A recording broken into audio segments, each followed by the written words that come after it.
Chance Welton. Welcome to the It's Not That Deep podcast, brother. I'm so excited to have you on the show. Dude, I'm pumped to be here. Thanks for having me. It's really cool because we've been working together in kind of a client capacity, but earlier this week we were able to meet up for dinner, get to really kind of vibe, and I love your energy. I love everything that you're putting out. I love your content, and I really love your story, bro. You've got an incredible story. I'll give people a little bit of an intro for those who don't know who you are. You're an entrepreneur, investor, growth hacker, co-founder of Modern Millionaires and Abundance. You are a husband, a father, and much, much more. I could sit here for hours just listing off labels of the crazy stuff you do, but I'm just really excited to have you on the show, man. Thanks, man. I'm so blessed to be here. You guys have been taking good care of me in Miami. I know you've been helping me grow the organic side, which we're getting really excited about. And the cool thing that's been a great experience for me is we've been able to have these deep conversations because you're asking me about my life. We're able to create content, get some unique stuff out there, doing these podcasts. It's a lot of fun for me. And to personally get to know the people that I'm working with, like after we had dinner, it's like we came up with better ideas. We're doing bigger things now. We're fine tuning things. And that's just like really important to me. Like in the client relationship is like having, building friendships, because then we can like really talk real stuff, exactly. Which I'm excited that we got to spend that time before we hopped on this podcast. No, it's cool because I mean, in the game of business and stuff, right? To me, the biggest thing I've learned is always about relationships, right? And at the end of the day, if you can not just be a client, but also a friend, a homie, and we can talk openly with each other about how we can grow together, literally everyone wins. For sure. So I want to kind of start the podcast off by diving into like your humble beginnings. How did Chance become the Chance we know today, who's crushing it in so many areas of life? Let's get started on that. Thanks, man. Well, what an intro. So I started out, growing up on a farm in Idaho. We were taught to work really hard. Like my greatest gift my father gave me was work ethic and like to never do anybody wrong. Like his integrity was so high. Anytime he walked into a room, his goal was like get people to smile and get them to like crack a little laugh. He's like, people don't try to make people laugh. If you can do that, they will remember you forever. And I was like, whoa, that's powerful. So yeah, I grew up, growing food in Idaho, working on a farm. My dad was an entrepreneur. There were some things that happened like with Monsanto coming out, really stressed out a lot of farmers back when we were kids. And so he had to go out and start learning other ways to make money. He was renting other farmland. He was doing real estate. He was trading stocks. He was doing all these things. And I saw just like the way that he wanted to provide for us. Like it was so amazing how hard dad worked for us. He wanted to spend more time with us. He was really stressed out. Grew up, like we didn't have a ton of money, but we weren't struggling to put food on the table, but it was like just very like lower middle class. Great life. We got to, spend time together. But as we grew older, like my dad was so stressed out that eventually he started taking like different pharmaceutical drugs to help with the stress, help with sleep. And over the next like 5 years, I slowly just watched like my super dad turn into like a zombie. Like I started to lose him and watch it. And back then, there was a lot of experimental drugs that are on the market that shouldn't have been. And people really weren't talking about mindset. They weren't talking about, true like fitness, true health. People are trying to drink Slim Fast and, the whole fat-free movement came out. Yeah.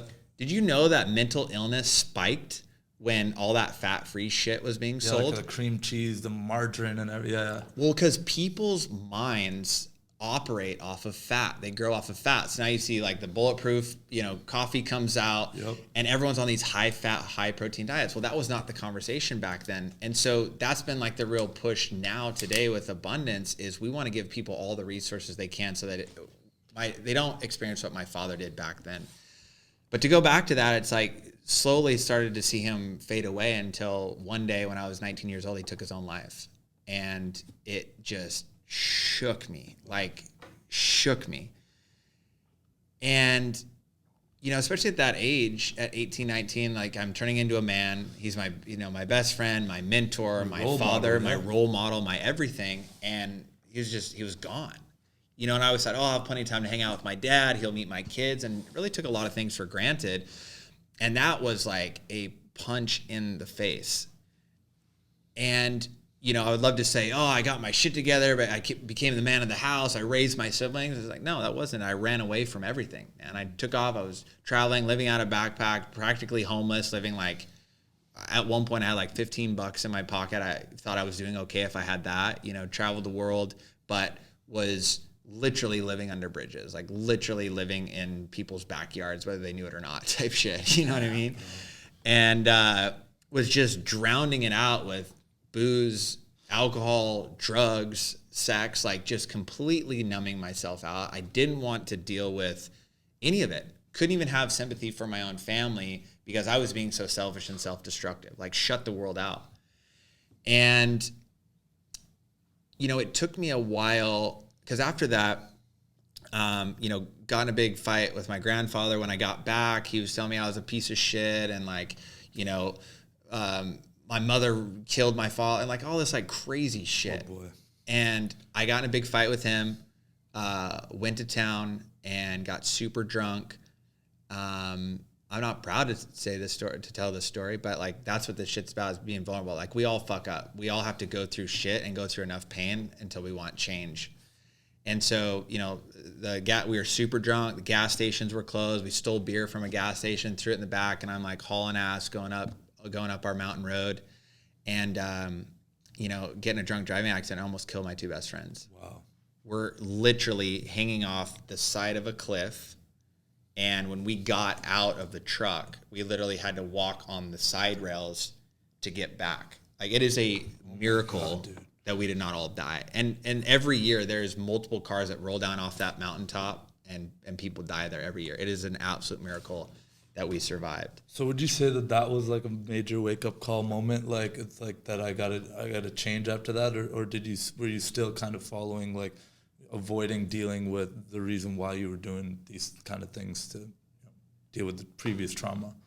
It was I would say it was the beginning of the wake up process. But when you spend, you know, a long time numbing it out and not doing the work, you don't just wake up one day. And that's what a lot of people think that are struggling with something, like, oh, I'm just gonna like eat some mushroom caps, or I'm just gonna go to this like mental workshop and all of a sudden I'm gonna be fine, or I'm gonna go to therapy for a week. It's like, no, we subconsciously program ourselves our entire life, either negatively or positively, right? They talk about the inner child. Everything, like, a lot of us don't even remember anything that happened before we were 7, but that's when our frontal lobe is being created and our subconscious is being created. So if we were having, like, we're like sponges then, right? So everything that we talk about now as our inner child was being formed at that time. And so things that we can't even remember, we're still operating off of those programs. Yeah, that is crazy to think about, man, because, you know, every time that I have this conversation about, like, people's experiences when they were younger, that kind of led to who they are today, if they're even around, you know, to tell the story, or if they're not still going through it in such a negative way, like, it always traces back to that, right? And it's almost become like a meme, like, when it comes to therapy and stuff, right, where it's like, you know, talking about your childhood and traumas and things that, like, you don't even remember. You gotta, like, bring up, and all the shadow work and everything that people, like, have to do, the hard stuff to get to the root cause of it. I think it's really interesting that you bring that up, that also the big point that, like, stuck with me of what you just said is, like, it's not just one catalyst moment that you're just like, all right, I'm gonna get up and completely change my life. You know, I've personally experienced that in some things in my life as well, where, like, you know, I gained a ton of weight, completely lost myself. I got to like 308 pounds at one point. I was looking at the scale, couldn't recognize myself. Wow. And I was an athlete growing up, so I had this identity of being an athlete, but I couldn't recognize myself. And when I lost the weight and decided to get, you know, into shape and stuff, everyone asked me, like, oh, like, was there like one moment? And it's like, no, man, there was a million little moments and a million little fuck ups after that, like, I had to, like, continuously learn the lesson to become better. So what was that for you when you decided, kind of, okay, like, look, I need to change this about my life? And what was kind of the first thing that you changed? When it comes to being successful, there's a lot of the different components of your life that have to change, that take years and like thousands of hours to start to change your programming.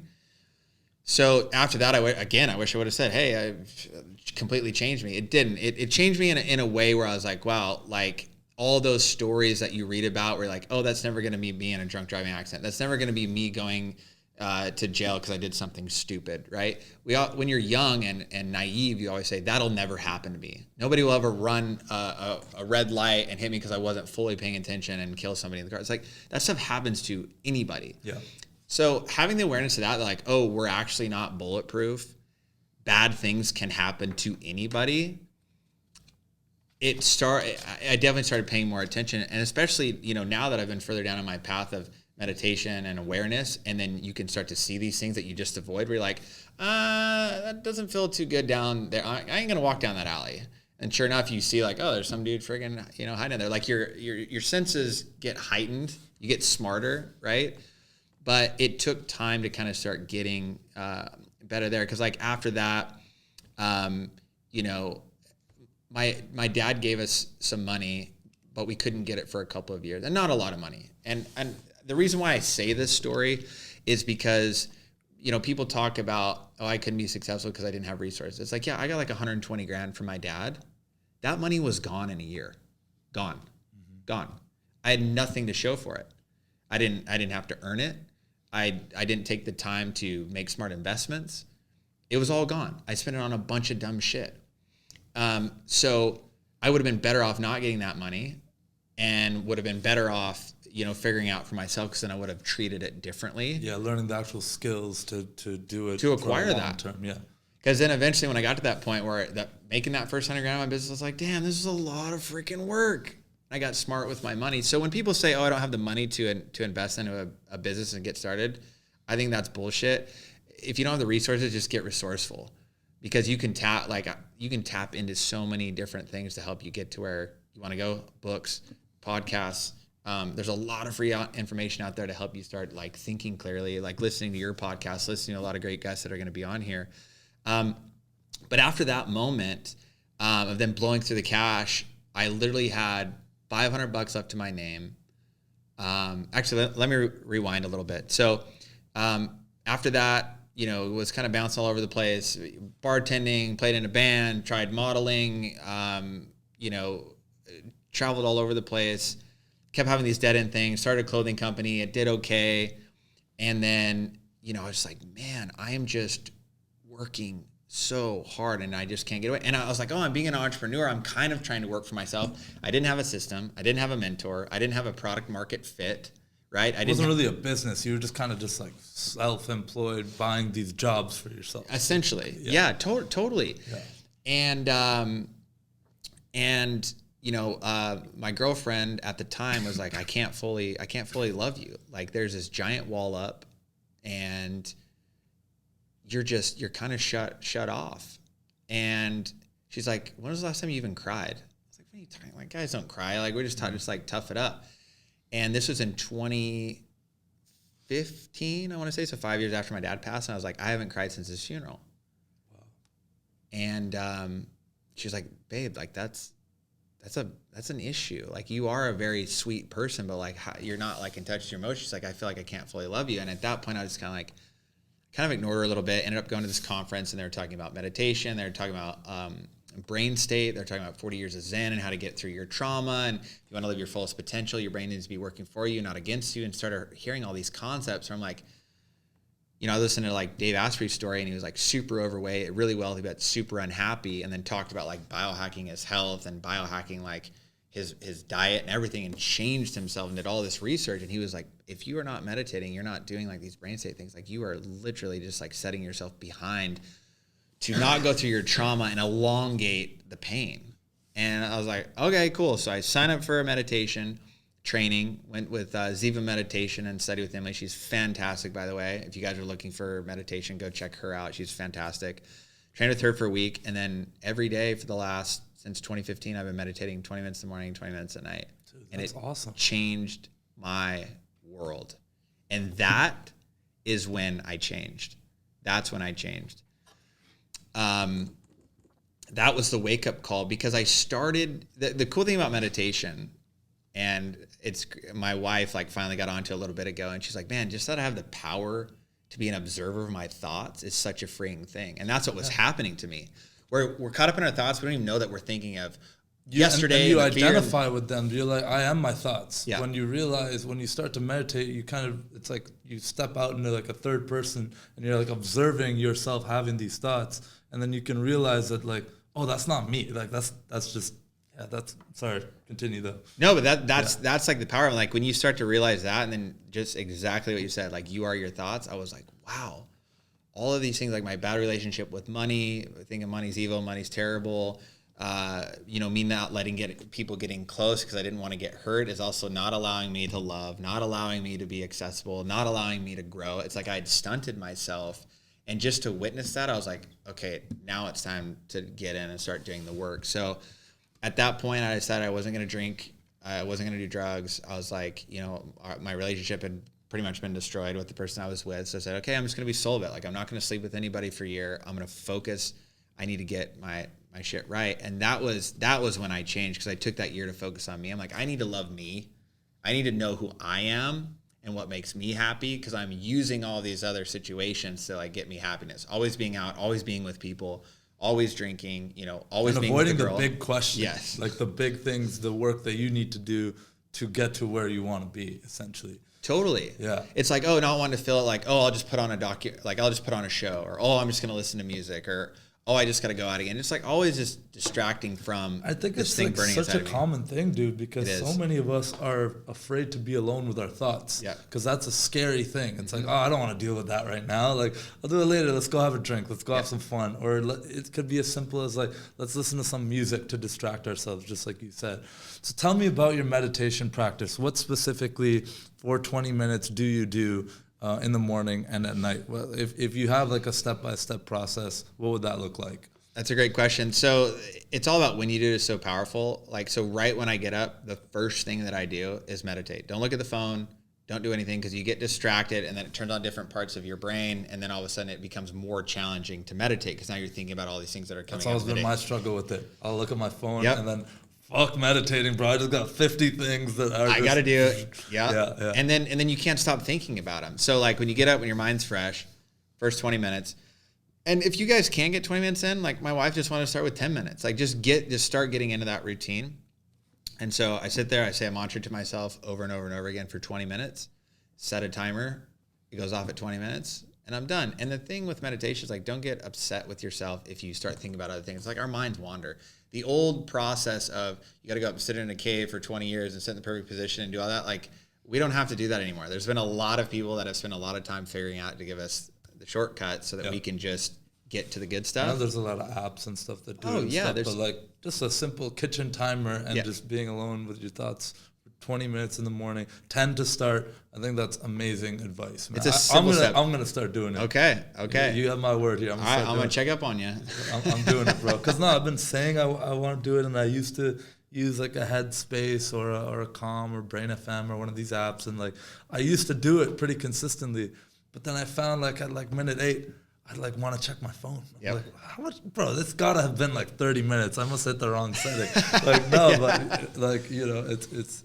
I know the benefits of it really outweigh like if you can't take 10 minutes for yourself, you should probably reevaluate, like, what is it that's keeping you so busy in life, or what are you distracting yourself from?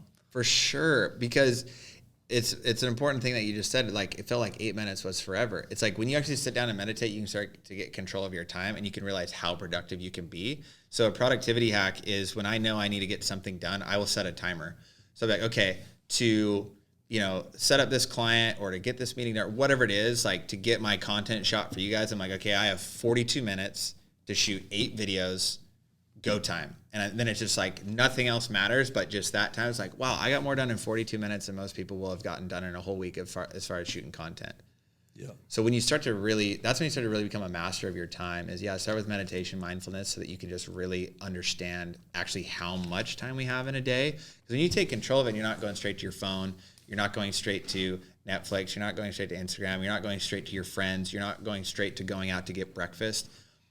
You really start to produce a lot in a day.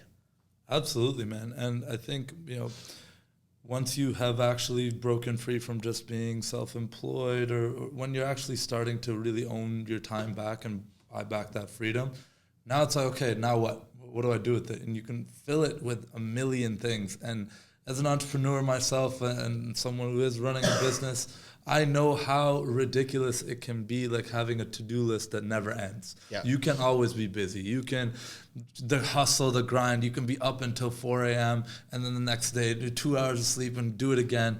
It's not sustainable. Yeah. You're not going to be in it for the long run anyway. Yeah. So I love hearing about these kinds of like, it's not even like biohacking. It's just like just basic principles of just like controlling your mind, your time that we all have allotted in a day, and you just end up doing more and you seem a lot happier. Like, you know, from what you're describing, you were like before to now, you seem very present, you seem very calm, you have this aura around you that like nothing's ever really, you know, getting in and like fucking with your headspace, you know. Appreciate you saying that. Fucking with your calm, and I feel like you've done a lot of work to get there. So good for you, dude. That's awesome. It's reps, man. It's just like anything, you know, and by getting your mind right to grind right is so important, because that is your operator, and you're either using your mind or your mind is using you. Bars. That's what it comes down to. And you see that with the way that people live, and you can tell people that meditate and take time for themselves and do self-care, and the people that don't, the people that just seem really grounded, like yourself, you seem like a very grounded person, and the people that I meet that are truly successful, not super wealthy but then super out of shape and divorced and their kids never want to talk to them, like people that are balanced in all of those areas, it's like you can tell, you can pick up on this, because like they're choosing to do the work. And so that was like when you start to get awareness, and there's like kind of 5 different levels of like awareness, and we're not ever fully conscious or enlightened beings. We go in and out of pure consciousness, but there's like different stages of that. And the more you practice, you just start to spend more time in like the conscious realm instead of the unconscious and in your competence. So like when you're in your competence and you're unaware, it's like that's when the self-sabotaging, the being in the place we shouldn't be in, hanging around the people we shouldn't, being in the relationships we shouldn't.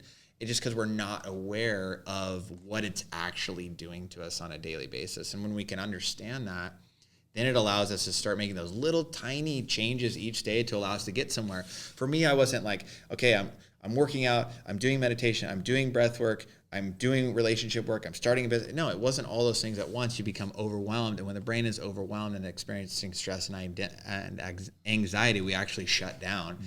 So it's like just start doing those little things every day that you know over time will start to add up and benefit you.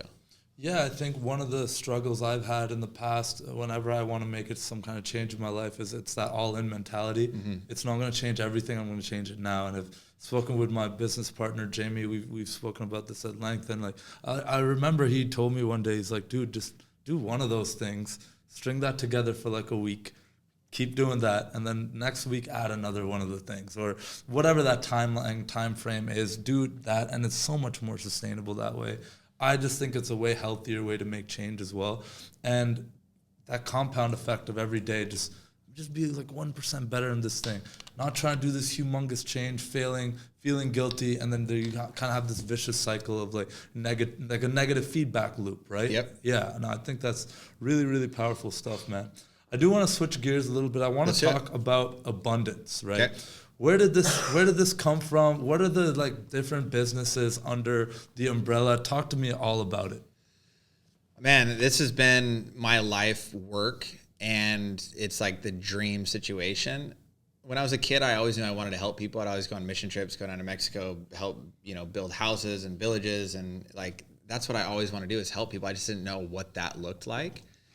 And so when I started my business, one that finally worked and started getting traction, I took the last $500 to my name and invested into a mentor that had a system that was making great money and living the life that I wanted. And so got into that, started building the company. Within, my first year in business of starting my SEO company to 200 grand, all self-sustainable. I hit 10K 90 days, went all in. Leverage credit cards, leverage debt to get me going, because I was like, I need to borrow other people's money to shorten my gap. If I would have just sat there and been like, oh, I don't have the money. I couldn't go ask my family for money because everyone knows I got 130, 140 grand from my dad and I just blew it all. So like, if I mess up, I will be the biggest joke in my family. So I had all this extra pressure. So I'm glad it happened because I didn't go to my mom or my stepdad or anybody. I had to be like, okay, I have to make this work. There's no way I can fail. I quit my jobs because I was like, I have to be all in.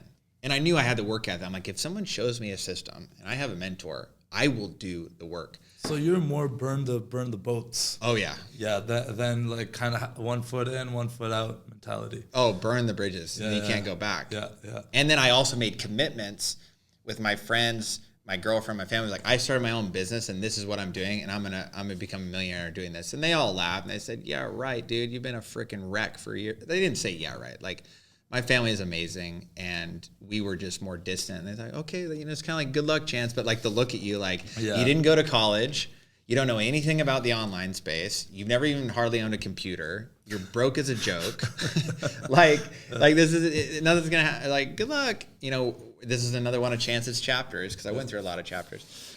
But yeah, built that up. Second year did 1.2 million. Third year we did about it was about 2 million.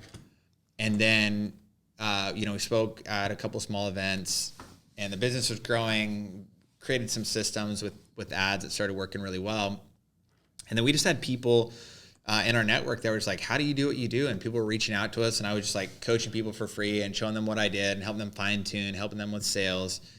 And then my business partner Abdul and I are like, bro, we should make a course to teach people, because him and I just kept answering the same questions over and over and over again and saw people were struggling in the same places. Right. So it's like when that keeps knocking at your doorstep, eventually, like, there is opportunity. There's obviously the market is telling me what they want. Right. Yeah.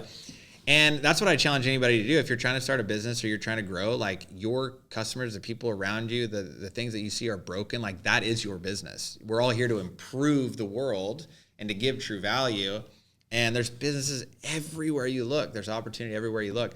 So we started that. We grew that up to about 8,000 students now that have learned the agency model. We created a software, multiple softwares that they can white label and use to land clients, get better, you know, ad conversions. That's still growing, very vibrant community. And we were like, not everybody wants to, you know, run an agency, and not everybody wants to be a consultant. You know, it's great money. I still think it's the fastest way to make money. You know, you started your agency. Day and age, yeah. Oh, you crushed it. We went from the industrial age, right, where everybody's working in factories and working in the fields and working, you know, on automobiles, like growing that. It's all switched. Like, we're in the digital age now, where now we need lots of copywriters. Now we need lots of videographers. Now we need lots of web designers. Like, it's completely shifted. And the cost of entry is so laughably low with everyone having an iPhone and an internet connection. Like, it's almost like, I hate to, again, like, I don't want to talk down on anyone. Everyone has their path, right, with this stuff. But it's almost like, I want to, like, shake people and be like, dude, like, you have YouTube University. Yeah. You can teach yourself anything. When I started my podcast, I've never edited a video. I had no idea what type of mics to buy or anything. I just YouTubed a bunch of stuff, taught myself how to edit, realized I suck and I hate that stuff, and I'm way better at getting other people to do it. Yeah. Hired my brother to do it, and now my brother works for me full time for my company. It's kind of like a full circle thing. Yeah. Right? So, you know, the agency model, just like you're saying, is a beautiful one to get started.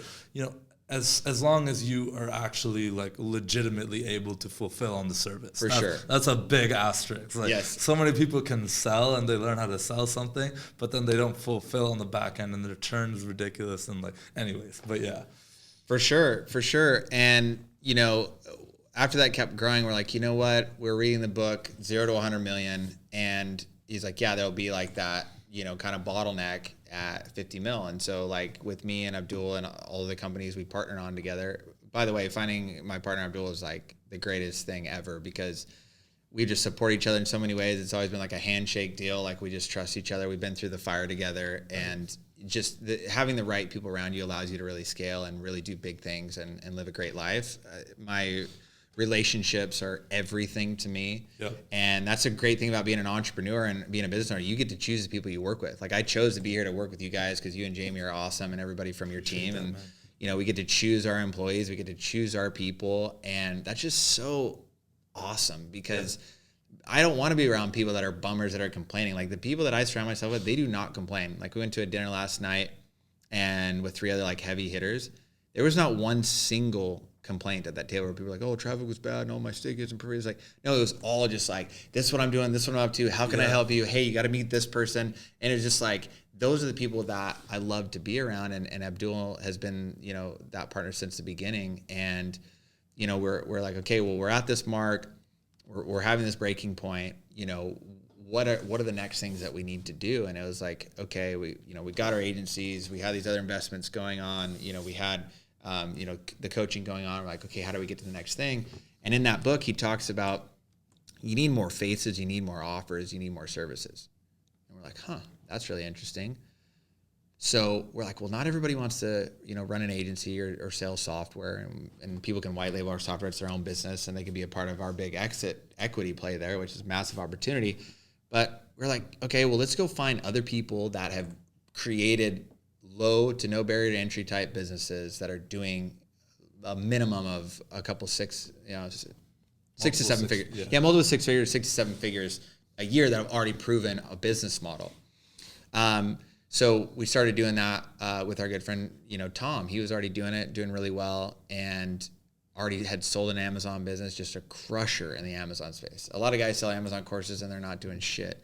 He like legitimately was crushing it. Yeah. And so hopped on with him, you know, scaled that. And a lot of people that, you know, weren't really interested in doing an agency deal, it's like, oh, we'll go try Amazon. So we just kept doing that. Now we do Airbnb arbitrage, where we teach people how to have a conversation with a homeowner, get in there, do Airbnb right, and then they could be making, you know, $1,000, $2,000, $3,000, $4,000 a month passively by managing that property, and give them the scripts and show them everything on how to do that. And we're like, man, if you can go to, and this is why we wanted to create it, because people just going out there and starting a business from scratch, like that's why 98% of businesses fail.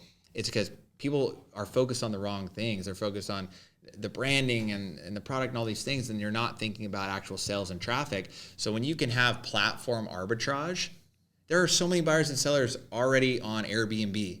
You can just go in and do it better and be the middleman. So we teach people middleman or middle woman strategies to go in where the sales and the money cycle is already there. You don't have to recreate the wheel, and just go get your piece, because you're going to be adding so much value for both. Because there's also a lot of homeowners that give a terrible experience for renters. Right. You've been at those terrible Airbnbs. You come in, it's dirty. Yep. It's not available when it says it's going to be. Wrong lock code. Yeah, like it's a mess. Yeah. You name it. Yeah. So again, there is a problem there, and these two boys figured out how to fix it. And you know, with them managing multiple millions of dollars a year in real estate, and they're making, you know, 20% on that.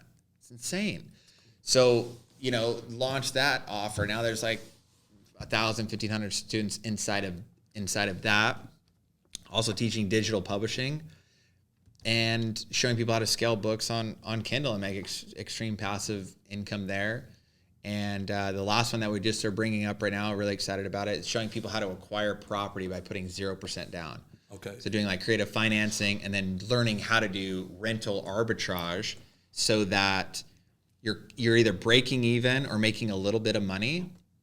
And if you're tying in corporate housing or Airbnb on top of that, or military housing, then you can start to get, make, you know, $2, $3, $4 on top of that. So now we're combining multiple business models together, teaching our students how to do it.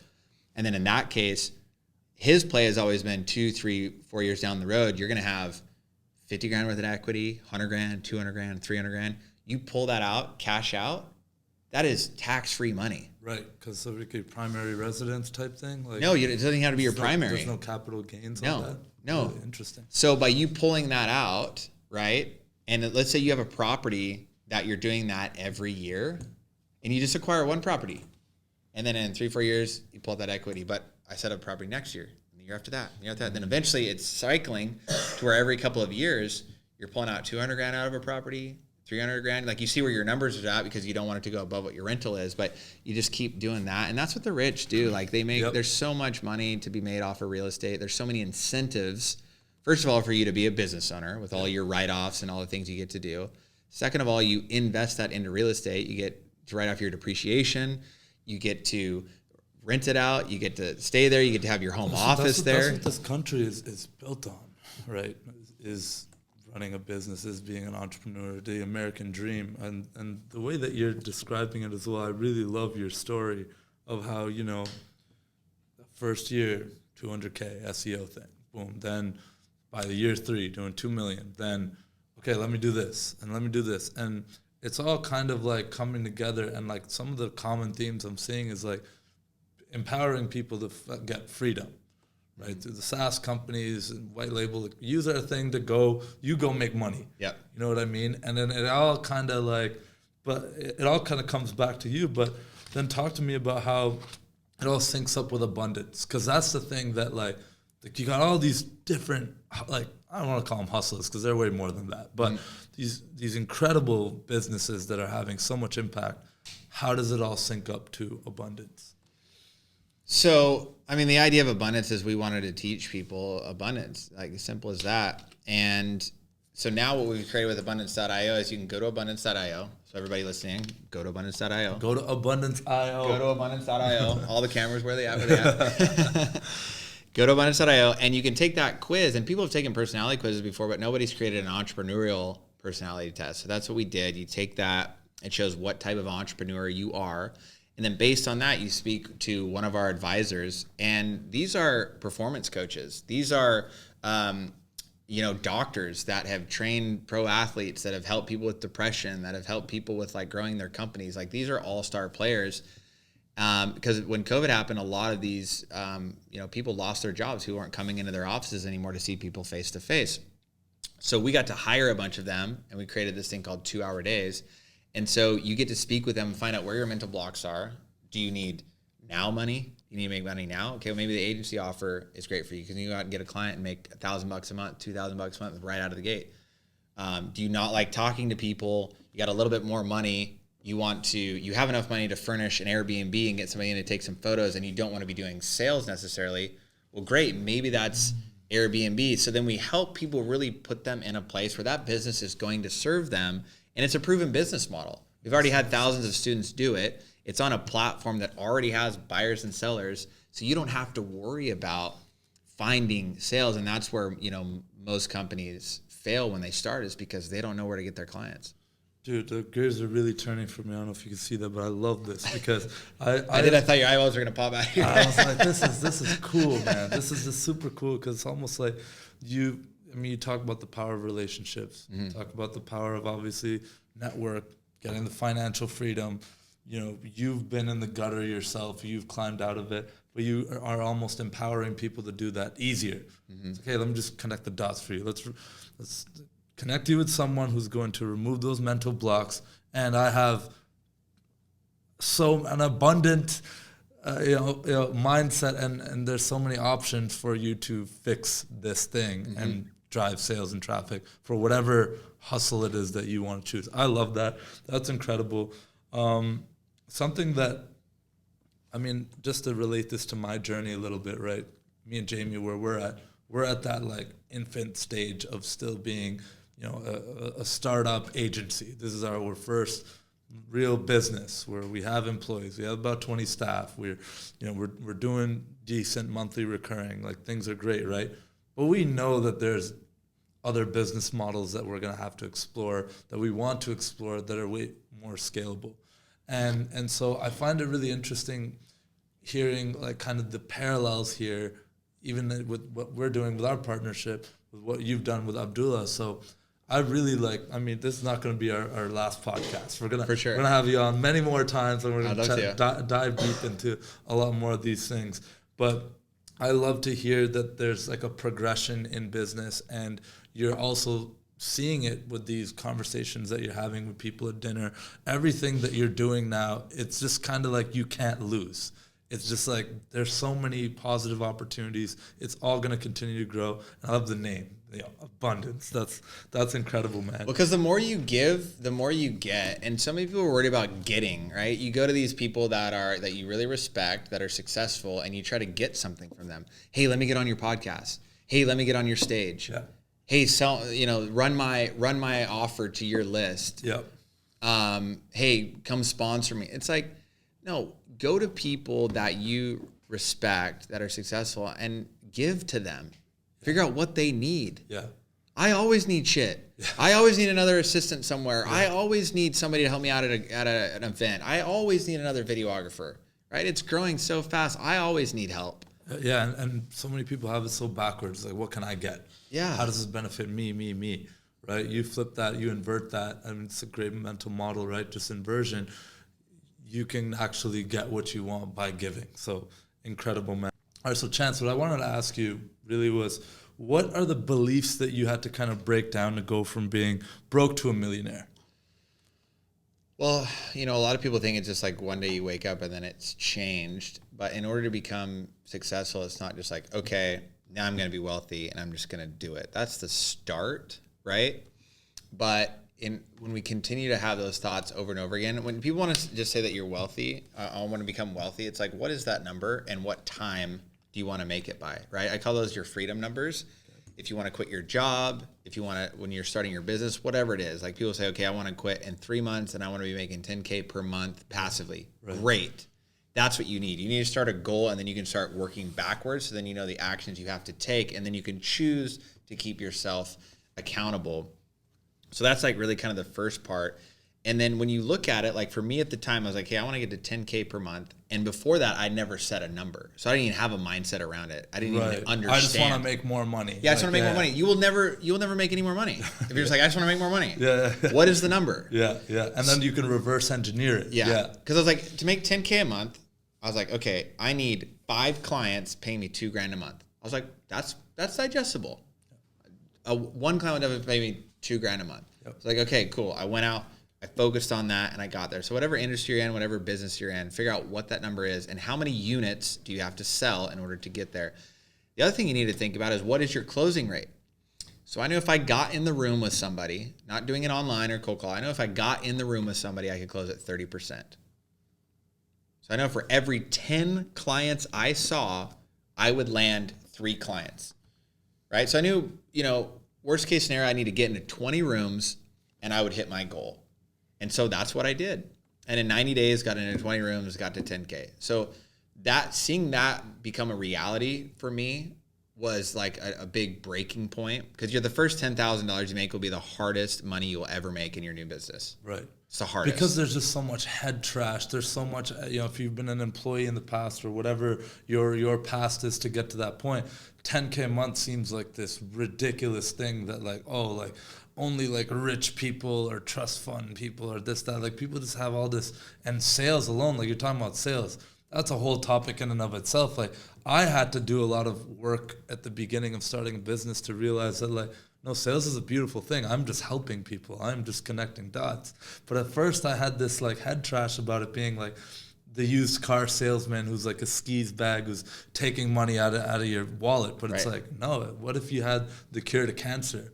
Wouldn't it be a responsibility to sell it, to get it to as many people as possible? So that was something that helped me. But I love hearing that really actionable bit right there. You break it down into bite-sized pieces. Yeah, and literally I started telling myself a mantra every morning. I am healthy, I'm wealthy, I'm wise. I'm healthy, I'm wealthy, I'm wise. I'm healthy, I'm wealthy, I'm wise. And I would say that every morning when I woke up, doing my meditation, and then every night. Because the first 15 minutes in the morning and the last 15 minutes at night is when your subconscious is the most active. So you can actually program yourself right when you wake up. You're kind of sleepy. That's the best time to program your mind. If you want a manifestation board or a vision board, you go straight and look at it. So people like to put that in their bathroom mirror because right when you wake up, you go and you brush your teeth. Look at that thing. Another thing that I used to do is I'd have my 6-month goal, 1-year goal, 5-year goal, and I'd have photos. And then I would say, I want that, and I want it now. I want that, and I want it now. I want that, and I want it now. And that would be for my 3-month. And then I'd go down. Boom. Okay, next one. I want that. I want it now. I want that. I want it now. And I'd do that for each one and look at it and feel it. And that was how I'd start my morning. So then I'm programming my subconscious for the day. I'm not looking at Instagram. I'm not watching the news. I'm not doing these things. That started to help with the mindset and then feeling it, right? People just think about it and it's out here and they're not actually looking at it because the pictures tell a million words, whatever that saying is. Look at that, right? And say it and feel it. I want it. I deserve it. That was a big thing for me. Is I didn't think I deserved it.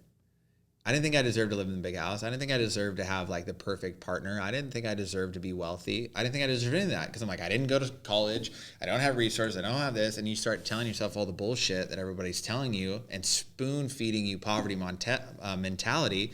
And I was fucking done with it. Yeah. And in that moment became so inspired of like, no, this is the stuff I want. This is what I'm going to get. People need to hear my story, but I got to get there first so I can go help other people. And when people say, oh, I don't want to be rich and greedy, it's like, no, bro, when you go out there and you meet your immediate needs, then you can actually take care of your family. Then you can actually help guide your friends. You can actually make a difference in your city, your state, your country, the world. But if you don't get your shit together, you can't help anybody. People are like, oh, I'm always showing up for my friend and helping him out when he's too drunk and he's crying about this, that, and the other. It's like, dude, you want to really help your friend? Go build a business, hire his ass, get him on a fucking recovery program, and get them going. That's how you're going to help your friends, not by sitting and listening to their sob stories all day long. Yes, be there for your friends and family, but you have to create a healthy relationship with your family and your friends and let them know what your goals are so that they can support you. Because when I was first getting started in this business, it was like, well, you work all the time. You don't have time for me. And my friends like, you don't go out anymore. It's like, guys, listen, this is what I'm building. Like, I need to dedicate a good year, 2 years of this to really build a foundation. And then I can show up as a better friend. I can show up as a better partner. I can show up as a better father, a better, everything all around. And so really, I think people, to help with mindset, like if you're always stressed out with money, with finances, it's really hard to have a positive mindset. It's really hard to work on your health. It's really hard to work on your mindset. Like it's really hard to work on those things. So, in the beginning, my greatest advice is like get into a business that there's low friction to entry. Like that's why we've have built abundance. It's like, if you can make an extra 2-3K a month, like pretty quick. It's life-changing. Life-changing. That's like what people take home, like at their 9-to-5 job. Like, that's crazy. And so just to be able to do that, to cover your mortgage, cover a few bills where you can breathe a little bit, it's okay. Now you can really start thinking about, okay, how do I start changing my other limiting belief systems, right? Where it's like, oh, it's in my genes. I'm always going to be overweight. It's in my gen. My mom was, my dad was big. My dad's dad was big. It's like, I can't remember what the exact number is, so don't quote me on this, but it's like we can change like 70% of our genetics by changing our habits and our diet. Yeah, you can like turn on and off the genes. Like, you can. Genetics and stuff. Yeah. And again, some people have that limiting belief of like, there's nothing I can do about it. Diabetes type 1 is reversible by changing your diet. But people are like, no, I'm going to keep paying all this money for this insulin garbage that I'm not even supposed to be taking, that most people can't even afford.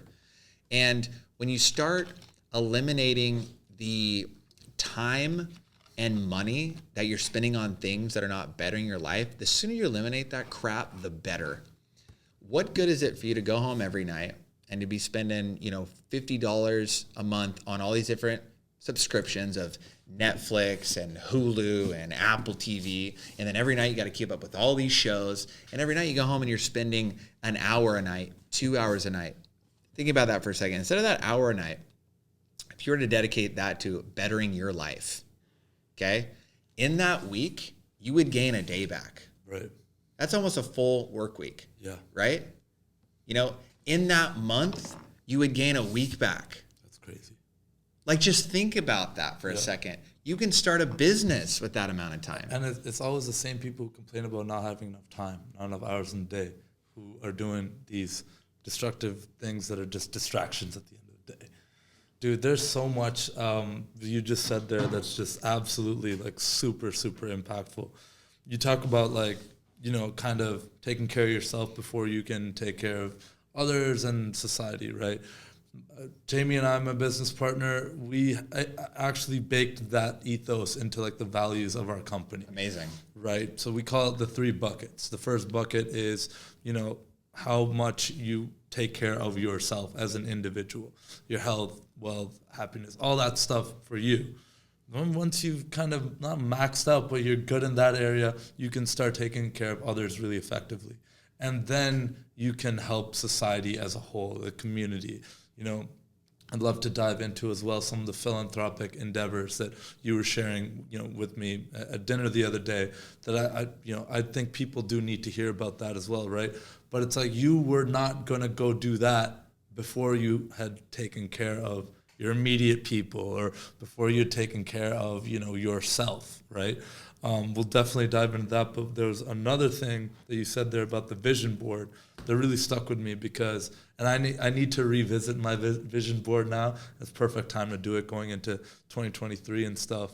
But when Jamie and I started this company, I did that exercise. I printed out all the photos. I wrote, my story up to this date and then my story moving forward and what I want a year from now and all this stuff. I took a look at that thing the other day and I crushed everything that I said I was going to do. And I didn't even realize it. Like you forget, you get caught up in it. For sure. And I just forgot to smell the roses for a second. It's like, oh no, like, yeah, I moved running a, basically a 7-figure company. I'm doing this, I'm doing that.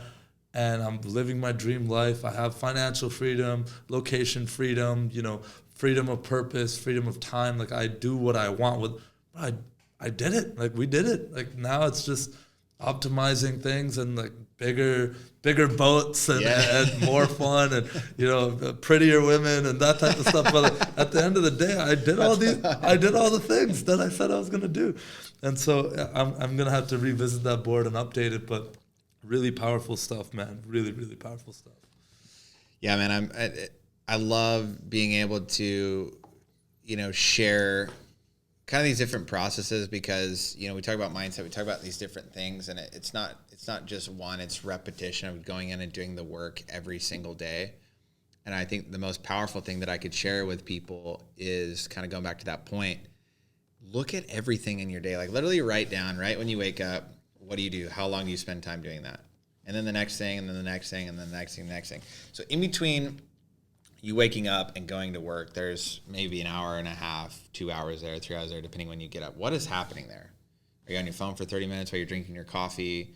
Are you, what's happening? Document that. Okay, you go to work, you got a break, whatever it is, you go to the gym, you come back home. It's like you'll start to see how much time you're wasting. Yeah. And if you're not moving forward, you're moving backwards. That's it. There's no middle ground. There's no like, oh, I'm just like getting by. It's like literally, if you don't do cardio for longer than like 3 or 4 days, you actually start to lose that endurance. It's the same thing when you're working on your business, when you're working on mindset, when you're working on diet. It's like you go off your diet for a couple of days, you start to feel your energy be affected. So when you do that, you can really start to carve out time where you can actually start to change your life. And the sooner you do it, the better, because life is short. That's what I learned from my dad passing away. He was 49 years old. I thought Dad was going to be around until he was 80 or 90. He's not. We don't know when we're going to go, right? And so, like, what do you want to leave behind? Like, do you want to leave behind a company that serves millions of people? Do you want to leave behind a program that you put in place inside of schools that like lowered suicide rates? Like, what do you want to leave behind that's going to leave your mark, that's going to change this world? Like, we all need to leave it better than we found it. And the sooner people get onto that wavelength, like the better off we all are. Just imagine if everybody you ever ran into was happy, was friendly, had a knowledge nugget to give you that was like cheering you on, that like wanted the best. Like, imagine if we all just operated that way. It's crazy. Wouldn't that be so rad? That would be amazing. But what's crazy is that I found that can actually be your reality. For sure. Based on the energy that you actually put out into the world as well. Jamie and I moving into South Beach, specifically South Beach in Miami, we're meeting people like that every day who increase our frequency, who like, energy, there's no like neutral exchange. It's always like taking or giving energy, right? Right. There's so many people that I meet that just uplift me, just being around them. I'm just like, let's go. Like, we got like so much shit to do. Like, we're so lucky. We're so grateful. We're so young. Like, let's crush it, right?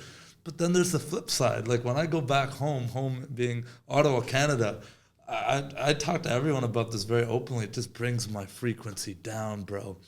Everyone's just talking about, the latest movie on Netflix or, what kind of IPA they're drinking. Everyone's complaining, miserable, lower state of energy, right? And before we started this podcast, I was kind of talking to you about like, a book that I'm reading, Levels of Energy. It just changed how I view that completely, right? Because I can still raise the frequency of the people around me by just being so present and comfortable in who I am and what I want to do. But that only comes from actually doing the work of knowing what the fuck that is. 100%. Because if you don't, you could fake it. We all know the people who are like almost like toxically positive. Yeah. It's just like, no, like your life is actually pretty shit. You should actually go fix some of this stuff right now. Yeah. Why are you so positive, right? Obviously, it's good to be positive in general and stuff, but like, no, like radiate that. You shouldn't have to say anything. People, when you walk into a room, should feel like, oh, this guy, like, and I'm not just trying to toot my own horn, but people tell me that all the time. It's like, oh man, like, I just love your presence. I love your energy. I feel so good around you. I'm like, cool. Like, that comes from this type of honestly kind of boring and annoying work. You have to take a few hours to sit down and like understand what is it that Chance wants? What does he really want? Doing that work changes everything. For sure. And it's, you'd say it's not that deep, but like to do this work to actually get there, it is. And it's the boring stuff that you do every day because you know the rewards, right? It's, it's not short-term gain, long-term pain. You know what I mean? Like you have to flip the script there, and it's nothing is easy. Because if it was, we'd all be fit, we'd all be wealthy, we'd all be beautiful, we'd all have like beautiful partners, like we'd all have it made if it was easy. Mm-hmm. But the great thing about what you guys have done for helping brands grow is you've made it simple. Here's the system, plug in the system, do the work. We've eliminated a lot of the guesswork, right? So it's not hard. You don't have to go do all that. It's like plug in the system. That's what we did with Abundance. It's simple, but it's not easy. You got to get in. You got to do the reps. But when you do it, it's like we've removed a lot of that friction and the barrier to entry because we want people to be successful. We want people to grow. We don't want people to go through all the pain that Abdul and I had to and the $1 million mistakes that we had to make by doing it wrong. Right. Like we've done it wrong so many times, guys. The fact that we've built everything out and you invest a couple grand into yourself and then can grow a 6-7 figure business in a matter of 90 days to 6 months. Like I feel like sometimes we've almost made it too easy, but that's been our life work is really teaching people abundance. But yeah, it all starts with the mindset, and then eventually those other things start to take place to where when you start making money, the power in that is buying your time back. Like I did it all for the freedom. And when you have that time back, it's like, great, now I can spend more time with the people I love. I can invest more in my health. I just did NAD therapy. I'm doing like CJC therapy, red light therapy, bought a cold plunge, hot therapy. It's like now I can spend those good hour a day optimizing my body because I want to be around. At 90, I don't want to be some old crippled dude in the corner that can't speak. I still want to be dancing, skiing, hanging out with my grandchildren. Yeah. That's what I want. Like that's when we talk about abundance and the reason why we created it is like at that age, I still want to have abundance. And that's why I'm doing the reps now. Like my chiropractor's like, you're one of the youngest people in here that's doing like the most intense routine. I'm like, I know. That's that way it is in most of these clinics that I go into because I want to get ahead of it. Most of us wait too long in life to start making change. And that's too late. It's too late. Yeah. Like once you already get, way out of shape, like then you start getting injuries. Then when you're working out, you're injured more, and then you got to be taking care of those injuries, and it becomes like this. So much easier to maintain than like do one of these crazy transformations, which obviously like social media and stuff, we idolize like the crazy change, right? Yeah. But like what I think we should also like focus on is the person who's like maintained for a long time and like slowly added like building blocks. That won't ever make headlines, but I think it's cool to see that.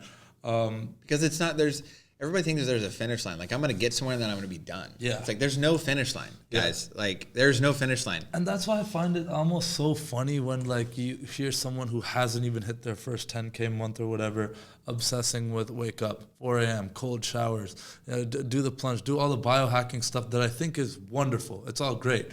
But it's like, dude, you haven't even covered the basis of like survival yet. Let's do that. Then we'll get to the financial freedom. Then we'll get to, location, time freedom. Then you can start to optimize. People want to optimize before they've even figured out what the fuck they want to do. Monetize. Yeah, exactly. Yeah, they try to optimize before they monetize. I like that. And that's the thing too, is like people have a misconception with money. And I did too. I thought, man, I'm going to make 10K. I'm going to be so rich. I'm going to everything's going to happen. Like I can buy a nice truck. I can do all these things. Like, with inflation and the cost of goods going up and this correction that we're going into, it's like you can't get by on 10K. Like most people that are making 6, 7K are still majorly in debt to cover expenses, to cover going out, to cover going on vacations. It's especially in some of these bigger cities now, dude. Man. Like I mean, it's wild. Like mortgages are $5,000. Like your car payment's $1,500 for like a nice truck. Yeah. I mean, there you go. You're already at $6,500 without paying for the kids, without paying for the diapers, without paying for the food, without paying for the insurance, without paying for all this stuff. So like, especially this, man, if you guys are working a full-time job right now and you're not even at that number, it's like, it's time to start a side income. And we knew that this next cycle was coming. And that's why we wanted to equip people with as many tools as possible, because like families are going to be wrecked. Like finances are going to be wrecked. Like we're about to get a real freaking wake up call. And that's why we're doing as much as we can. That's why I'm out doing these podcasts, speaking on stages. Cause I'm like, you know, it's just like when COVID was happening and then my sister's a biohacking nurse and people were coming to her like, how do I fix my immune system? It's like, your immune system's already weak, bro. Like we're already in it. Now's not the time. Why were you not doing vitamin C injections freaking 3 years ago? Yeah. Why were you not fixing things 3 years ago? Like that's why I'm talking about it now and being so forward active and like wanting to grow with you guys, because like we got to get this message out there. Like, oh yeah, we do. Changes are coming, and I want people to be equipped and be smart about their money. Don't go invest all your money into a 401k or go put 20% down on a freaking house right now. Do not do that. Or crazier than that, buying some random NFT that like, you know, you have no idea what's the utility, what's the community. Not to speak on all that stuff, but like there's just so much of that going around and people being taken advantage of with like their last dollar, thinking like this is going to be my ticket. To me, you might as well buy a lottery ticket at that point. Like if that's what we're doing here with gambling, like let's just do that. Yeah, I mean, look at the most wealthy people in the world, right? And they talk about like the rules of money. It's like earn it, save it, don't lose it. Even if it's $5,000, you talk about these multi-billionaires, like they ain't gonna let just like $2,000 just like dissipate. No, they don't. They're not. And then invest it. So, you know, that's the thing is like be really smart with your money, with what's happening right now. The best way to invest in anything is yourself. That's your greatest returns on investment. Like anytime I've spent, you know, $60,000 on mentorship in a month, like next month boosted the bottom line by $150,000. You know, it's like that. You can't get those returns anywhere else. Invest in yourself, then invest in your business, then invest in your people. Absolutely. I don't have any money in the stock market. I don't. Yeah, me neither. Actually, Jamie and I as well, we went all in when we first started this thing on courses, coaching, masterminds, the network, the relationships. At the end of the day, yeah, like the course content and stuff is all great and stuff. I think that's awesome to get from like 0 to 10 or whatever. Yeah. But after that, it just becomes who you know and how you're going to apply that stuff. And like one little nugget that some person who's where you want to be can give you can print money for the rest of your life. And so, yeah, I'm all about that. But also don't get drunk on that stuff. Yep. I think a lot of people, I will say, feel the dopamine rush of investing in some course or coaching or something and think that's going to solve their problems. That's like getting a gym membership and not going to the damn gym. Yep. You know what I mean? It's like you feel like you did something, but you didn't really do anything yet. That's big time. And, you know, a good friend of mine runs a big course platform where they can look at the data behind a lot of online content consumed. Yep.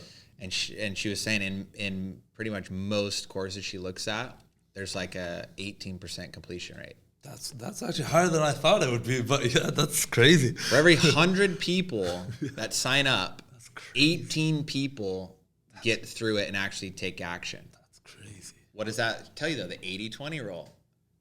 Coming out of college, 80-20 rule, right? It's like 80, and that's why I teach people is, you know, do the things like spend the 20% of your day that's gonna move the needle. That's gonna move 80% of the deal, right? Yep. Everybody has it flipped around the other way. Yeah, let's do all these other shiny things that look like we're doing a lot of work instead of picking up the phone.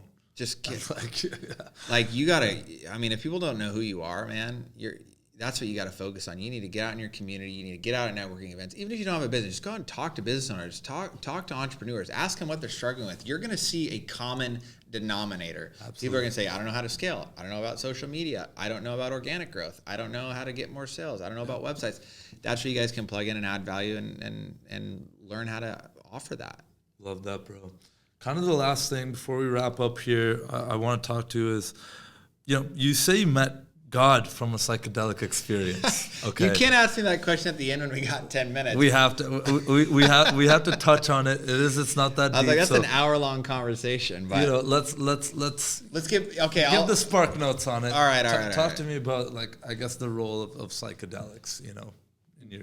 I call it God. God, universe, spirit, whatever you want to call it. I think giving it a name of greater source, energy, life energy. I think when you put a name on it, men's words, I think, really take away the power of it. After my dad took his own life, I actually wanted to know what is the afterlife, what is going on. And guys, this is my experience. I don't want to challenge anyone's beliefs, but this is my experience, and it felt very real to me. But yeah, a good friend of mine, we went to an ayahuasca ceremony, and it was a 12-hour experience, and that is like the cowboy experience. That is like the wildest ride you will ever go on. And I'm not telling any of the listeners, like, go do that, because a lot of people just dive into the deep end, and that is not recommended. You should not do that. That is not recommended. Experiment with a little bit of edibles and some shrooms and like meditate. Yeah, like be in a good headspace. Just peel one layer of the onion off. Don't slam the onion on the ground. Like, I like that. Don't crack that sucker open, because like if you ain't, I want people to do some work before they dive in, which I did, and I started doing that. I was, meditating for a little bit, eating healthy, like went into it. We did like a 14-day cleanse before we went into it, drinking water for 2 days, like really getting centered and going in with intention. Because so many people want to create it like a party and just go all in and do it. It's like, no, I came in with intention. I said, okay, spirit, God, universe, mother. They call like ayahuasca like the mother medicine.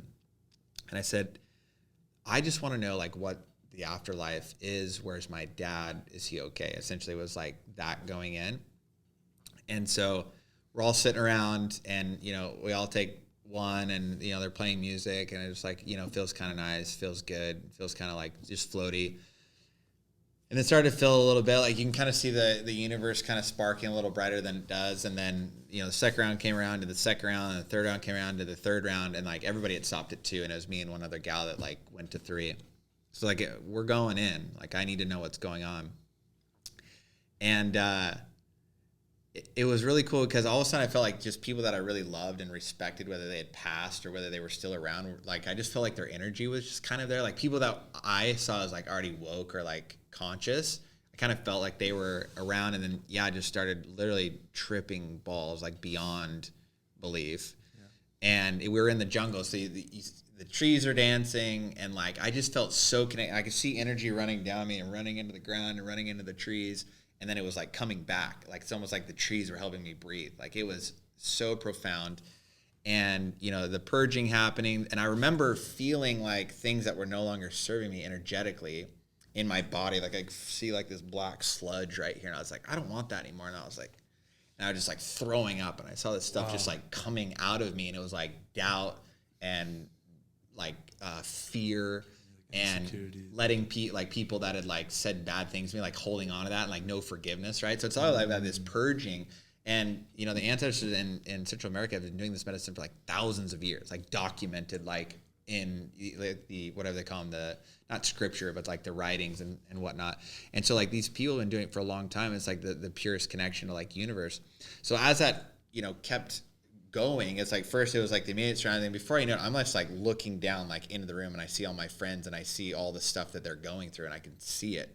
Like, okay, this is getting pretty wild.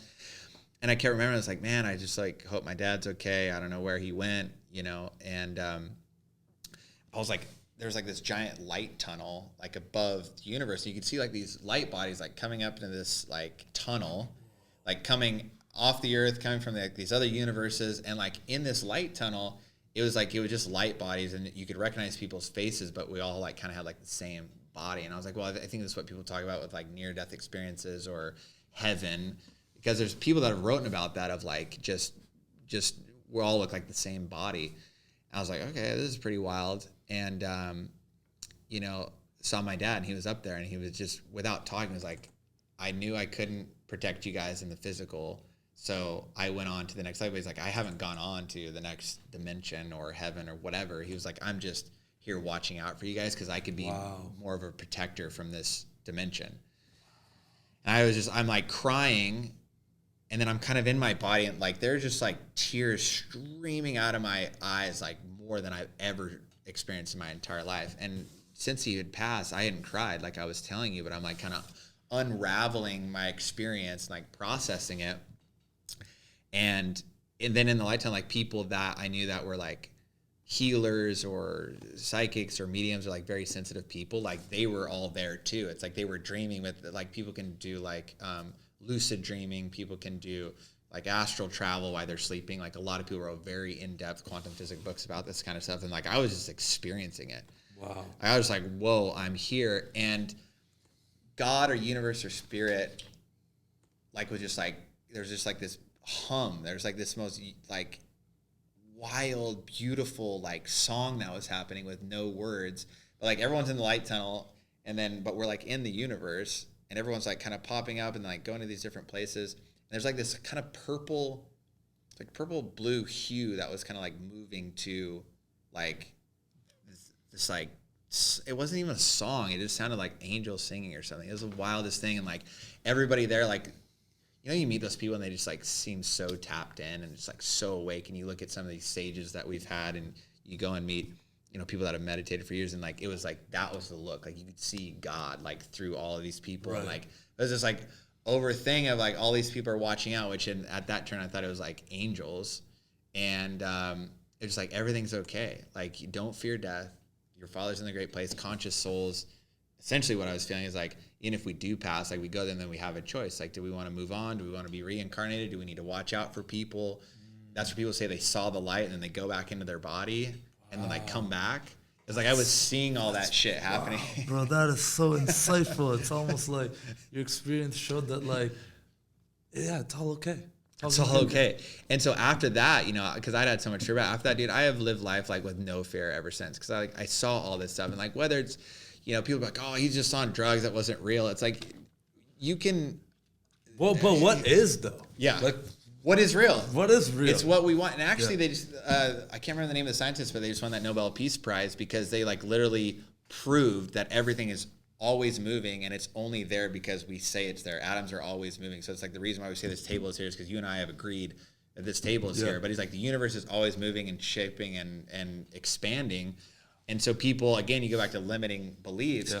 But I'll end on this because this is why I found it so profound. Is years later, my sister went in and was speaking to like a medium. She's this really famous woman in Idaho. And my sisters were really struggling with my dad. Like this was 5 or 6 years later. And it came up for them. I think it was his birthday or something, which always kind of triggered them. And they go into this medium, and they're like talking to her and stuff. And all of a sudden, the lady starts laughing. And they're like, what's so funny? Like, this lady's off her rocker. She's like, oh, whoever the gentleman is that just came in with you guys is so hilarious. He is so funny, and boy, does he love you girls. And they just started bawling. They're like, oh my gosh, that's Dad. And she like literally... she saw a light being in the room, like watching over my sisters. Wow. That was like a year later. Bro, this is... I was like, okay, maybe what I experienced is like pretty... Yeah, there's something, you know... There's definitely something to it, if not everything to it. And yeah. It's definitely shaped your reality moving forward, the one that we all agree to live with. But I could tell that right when I met you, man, that you have ascended past just, I guess, the ego. They're just what basically... most people are existing in, what level of energy, and an experience like that has probably had a dramatic impact on you and everyone that you impact. Well, because I really saw the impact that we have on each other. Like I could see we're all so connected, like so connected, and people have so many different theories about that, like the spider web theory, string theory. Like we're all meant to meet each other at the right time if we're choosing to step up to the higher self that we want to be. People pick up on that frequency.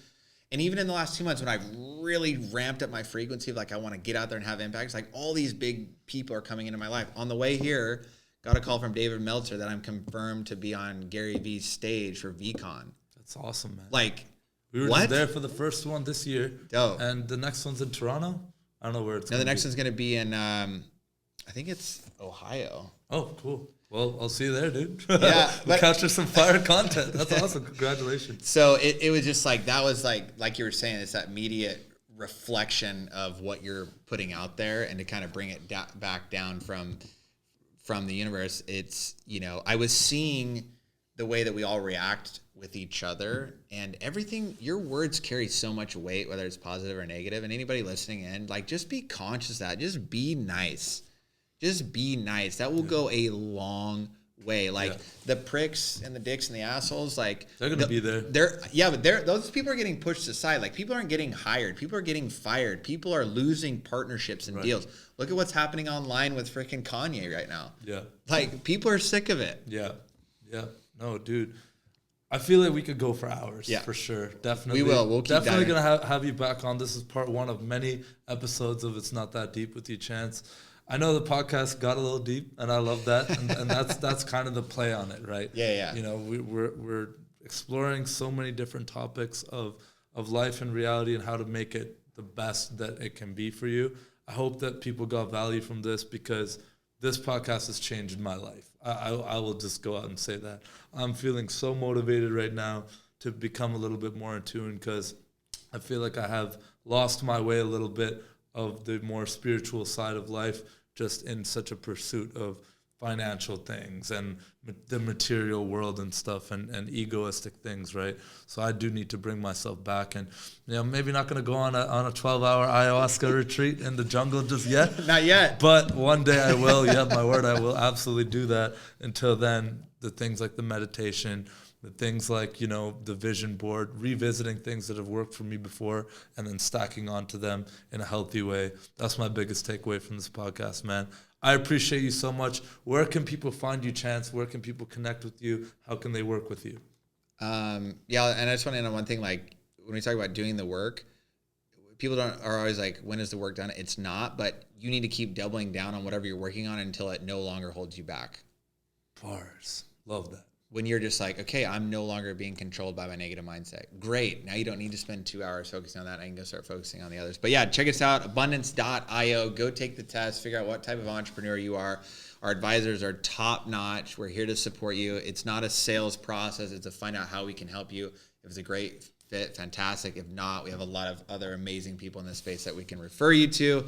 And then follow me on my Instagram, because I'm always posting these podcasts, doing live interviews, doing, you know, posts about business, at Chance_Welton, all lowercase. And watch out for a lot of the scam Chance Weltons out there. There's a lot of Chance _ dash whatever. Yeah. Make sure that it's mine. I have over 40,000 followers. All the others have like 1,000. So watch out for that. But love you guys, dude. Deep. Thanks so much for having me here, bro. Brother. We're going to get that number up, though. Oh, yeah. You have our word on that. That's right. 40,000. Come on, boys. As of this podcast, we're gonna ramp that up. Come on, boys. It's a pleasure, bro. Appreciate you so much. Thanks for coming on. It's Not That Deep. Thanks, man. Appreciate it.